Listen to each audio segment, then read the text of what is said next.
नमस्कार बंधुरा चंदना कुकिंग स्टाइले सबाइके स्वागत। आज चले एसेछि सकलेर परिचित और खूब पछंदेर बेगुन पोड़ा रेसिपि निये। এই রেসিপিটি সকলেই জানে, তবে আমি একটু অন্যরকম ভাবে করছি আর এইভাবে করলে কিন্তু খেতে আরো বেশি ভালো লাগবে। তো চলো ভিডিওটি শুরু করা যাক। বেগুন পোড়া করার জন্য আমি এখানে বড় সাইজের একটা বেগুন নিয়ে নিয়েছি। এখন পুরো বেগুনটার মধ্যে হাতে করে সরষের তেল নিয়ে এইভাবে তেল মেখে দিচ্ছি। আর হাতের মধ্যে যে তেলটা রয়েছে সেই তেলটা টমেটো বা কাঁচা লঙ্কার মধ্যেও মেখে নিচ্ছি। এবার একটা ছুরির সাহায্যে বেগুনটা মাঝখান থেকে এইভাবে ছিঁড়ে নিচ্ছি। এখন ভালো করে দেখে নেব যেন বেগুনের ভেতরে পোকা না থাকে। এবার বেগুনের ভেতরে দিয়ে দিচ্ছি মটরশুঁটি। মটরশুঁটিগুলো আমি আগে থেকেই ছাড়িয়ে রেখেছিলাম। এবার এখানে যতটা মটরশুঁটি দেওয়া যায় এইভাবে হাত দিয়ে চেপে চেপে বেগুনের ভেতরে ঢুকিয়ে দিচ্ছি। এখন মটরশুঁটিগুলো যাতে বেরিয়ে না আসে তার জন্য লঙ্কাগুলো ওপর থেকে এইভাবে চেপে দিচ্ছি। এতে করে লঙ্কাগুলোও ভালো করে পুড়ে যাবে আর বেগুনের ভেতরে মটরশুঁটিগুলোও খুব ভালো করে সেদ্ধ হয়ে যাবে। লঙ্কাগুলো বেগুনের ভেতরে দেওয়ার পরে এখন পরিষ্কার কাঠি দিয়ে এইভাবে বেগুনের মধ্যে আটকে দিচ্ছি। এতে করে লঙ্কা বা মটরশুঁটি কোনোটাই বেরিয়ে আসবে না। বন্ধুরা, আজকের এই ভিডিওটি যদি তোমাদের ভালো লেগে থাকে প্লিজ একটি লাইক করবে আর নতুন বন্ধুদের চ্যানেলটি সাবস্ক্রাইব করে পাশে থাকার জন্য অনুরোধ করছি। আমি এখানে রসুন দিলাম না, তবে তোমরা চাইলে এর ভেতরে রসুনও দিয়ে দিতে পারো। এর ভেতরে রসুন দিয়ে পুড়িয়ে নিলেও কিন্তু খেতে বেশ ভালো লাগবে। এখন বেগুনের মুখটা এইভাবে কাঠি দিয়ে পুরোটা আটকানো হয়ে গেছে আর দেখো লঙ্কাগুলো বেরিয়েও আসছে না। এখন যে বাড়তি কাঠিটা বেরিয়ে আছে সে কাঠিগুলো এইভাবে একটু ভেঙে দেব, না হলে বেগুনটা পোড়ানোর সময় কাঠিগুলো ধরে উঠবে। এখন দেখো বেগুনটা ঠিক এইভাবে রেডি করে নিয়েছি। এবার গ্যাসের উনুনের মধ্যে একটা রুটি করার জালের মধ্যে এইভাবে বেগুনটা দিয়ে দিচ্ছি আর দিয়ে দিচ্ছি টমেটো।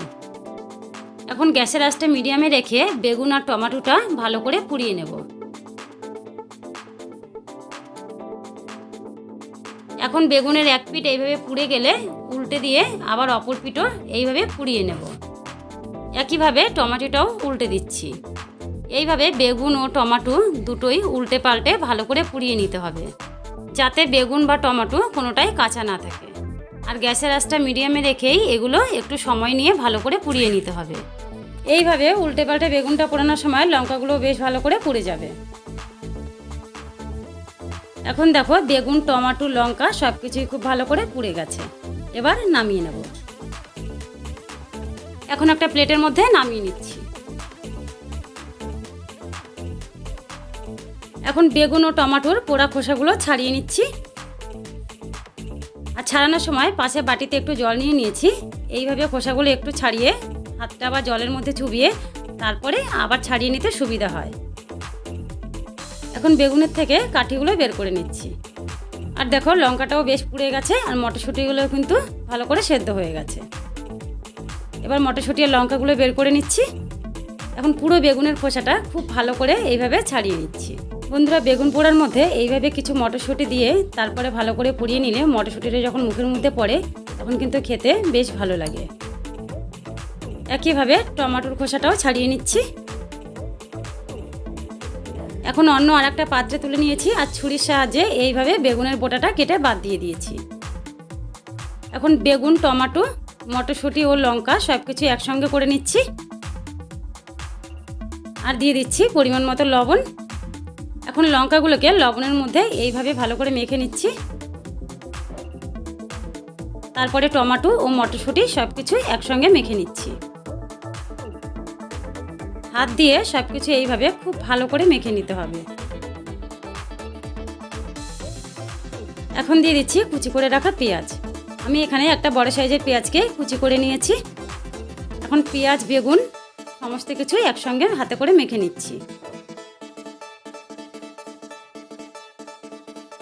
এবার এর মধ্যে দিয়ে দিচ্ছি 1 চামচ কাঁচা সর্ষের তেল। বেগুন পোড়ার মধ্যে কাঁচা সর্ষের তেলটাই কিন্তু বেশি ভালো লাগে। আর দিয়ে দিচ্ছি কুচি করে রাখা ধনেপাতা। এখন তেল আর ধনেপাতা দিয়ে আবার সব কিছু ভালো করে মেখে নিচ্ছি। এখন কিন্তু আমাদের বেগুন পোড়া রেসিপি একেবারে তৈরি হয়ে গেছে। শুধু ভাত নয়, রুটির সাথেও কিন্তু এই বেগুন পোড়া খেতে খুবই ভালো লাগে। আর এখন দেখো, দেখেই বুঝতে পারছো যে কতটা লোভনীয় হয়েছে। তো বন্ধুরা, আজকের ভিডিওটি ভালো লাগলে প্লিজ একটি লাইক করবে আর চ্যানেলটি সাবস্ক্রাইব করে পাশে থাকার জন্য অনুরোধ করছি। আজকের মতো এই পর্যন্তই, ধন্যবাদ।